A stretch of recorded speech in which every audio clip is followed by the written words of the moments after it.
ಮುಖ್ಯಮಂತ್ರಿಗಳಾಗಿರ್ತಕ್ಕಂಥ ಸನ್ಮಾನ್ಯ ಶ್ರೀ ಡಿ.ಕೆ. ಶಿವಕುಮಾರ್ ಸಾಹೇಬರಿಗೆ ಮತ್ತು ಮಾಜಿ ಮುಖ್ಯಮಂತ್ರಿಗಳಾಗಿರ್ತಕ್ಕಂಥ ಸನ್ಮಾನ್ಯ ಶ್ರೀ ಸಿದ್ದರಾಮಯ್ಯ ಸಾಹೇಬರಿಗೆ ಮತ್ತು ಎಐಸಿಸಿ ಅಧ್ಯಕ್ಷರಾಗಿರ್ತಕ್ಕಂಥ ಮಲ್ಲಿಕಾರ್ಜುನ ಖರ್ಗೆ ಸಾಹೇಬರು ಇರ್ಬೋದು, ಎಐಸಿಸಿ ಪದಾಧಿಕಾರಿಗಳಿರ್ಬೋದು ಮತ್ತು ಈ ಭಾರತ ದೇಶದ ವಿರೋಧ ಪಕ್ಷದ ನಾಯಕರಾಗಿರ್ತಕ್ಕಂಥ ಸನ್ಮಾನ್ಯ ಶ್ರೀ ರಾಹುಲ್ ಗಾಂಧಿ ಅವ್ರನ್ನ ಈ ಅಖಂಡ ಬಳ್ಳಾರಿ ಜಿಲ್ಲೆಯ ಸನ್ಮಾನ್ಯ ಶ್ರೀ ಜೆ.ಎನ್. ಗಣೇಶ್ ಅಣ್ಣನವರ ಅಭಿಯಾನ ಬೆಳಗುವುದರಿಂದ ಇವತ್ತು ನಾವು ಹಕ್ಕೊತ್ತಾಯ ಪಾದಯಾತ್ರೆ ಹಮ್ಮಿಕೊಂಡಿದ್ವಿ.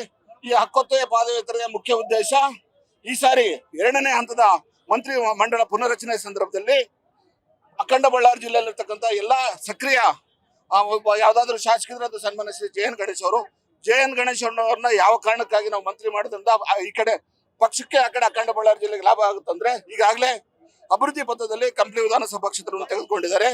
ಈಗಾಗಲೇ ಸರ್ಕಾರಿ ದಾಖಲೆ ಪೊಲೀಸ್ ದಾಖಲೆಗಳ ಪ್ರಕಾರ ಅಖಂಡ ಬಳ್ಳಾರಿ ಜಿಲ್ಲೆಯಲ್ಲಿ ಅತ್ಯಂತ ಆಕ್ಟಿವ್ ಇರ್ತಕ್ಕಂಥ ಯಾವ್ದಾದ್ರು ಶಾಸಕರು ಇದ್ರೆ ಅದು ಕಂಪ್ಲಿ ವಿಧಾನಸಭಾ ಕ್ಷೇತ್ರ.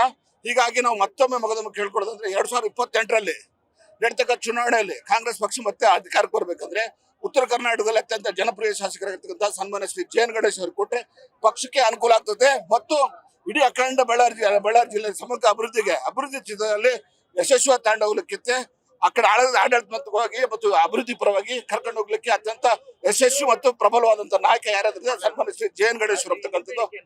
ಸರ್, ಈ 2ನೇ ಪುನರ್ ಆಗ್ತಕ್ಕಂಥ ಸಂದರ್ಭದಲ್ಲಿ ಬಲಿಷ್ಠವಾದ ಒಂದು ಮಾನದಂಡ ಇಟ್ಕೊಂಡು ಸನ್ಮಾನ್ಯ ಶ್ರೀ ಜೆ.ಎನ್. ಗಣೇಶ್ ಅವ್ರನ್ನ ಈ ಮಂತ್ರಿ ಮಂಡಲದಲ್ಲಿ ಮಂತ್ರಿ ಮತ್ತು ಬಳ್ಳಾರಿ ಉಸ್ತುವಾರಿ ಸಚಿವರನ್ನಾಗಿ ಮಾಡ್ಬೇಕಂತ ಹೇಳಿ ಜಿಲ್ಲಾ ಯಾವ್ದು ಗಣೇಶ ಅಭಿಮಾನಿಗಳು ಬಳಗದ ಒತ್ತಾಯ ಮಾಡ್ತಿದ್ದಾರೆ. ಸರ್, ಚನ್ನಬಸವ ಸರ್, ಕೊಡದೇ ಇದ್ರಂತಂದ್ರೆ ಈ ವಿಚಾರವಾಗಿ ನಾವು ಅತ್ಯಂತ ಉಗ್ರವಾದಂತಹ ಹೋರಾಟವನ್ನ ಹಮ್ಮಿಕೊಳ್ತಕ್ಕಂಥದ್ದು ನಮ್ಮ ಎಲ್ಲಾ ಕಾರ್ಯಕರ್ತರು ಸೇರಿ ನಾವು ಚರ್ಚೆ ಮಾಡಿ ಮುಂದಿನ ಹೋರಾಟದ ಹಂತವನ್ನ ನಾವು ರೂಪಿಸ್ಕೊಳ್ತೀವಿ.